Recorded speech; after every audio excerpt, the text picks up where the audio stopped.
MrYorkieLoverFitness.com.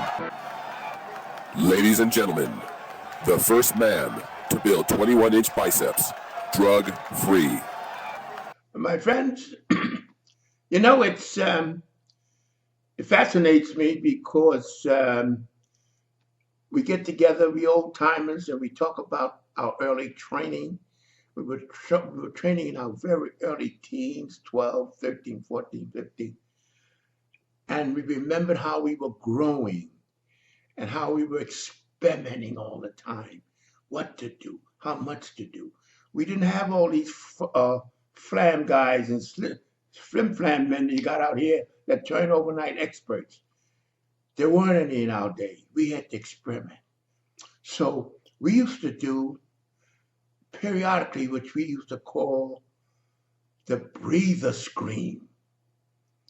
We connected a combination of an exercise of a body part that puts you out of breath, and at the end you scream and torture trying to get that last breath.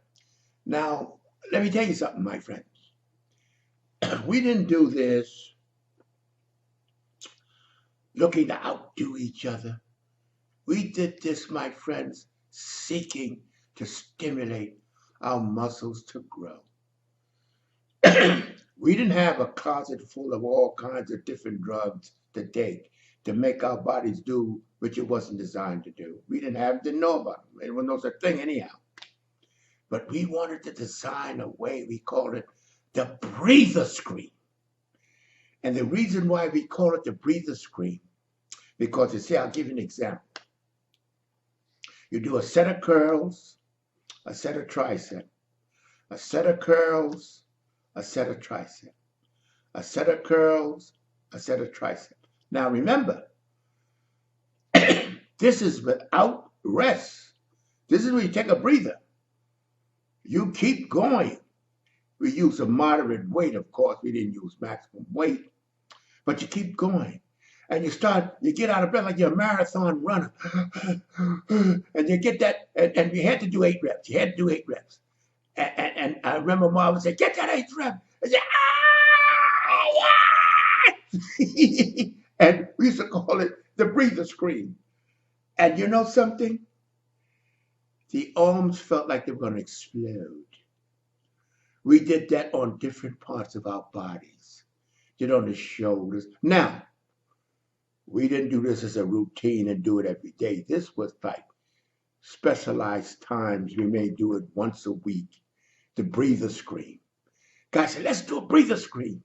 It was exciting. See, that's what's so exciting about growing up and understanding the psychology of youth.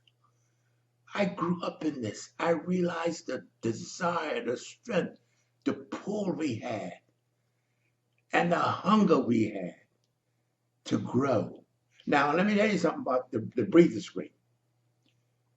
But the breather scream, we call the breather scream because you start, because you no rest.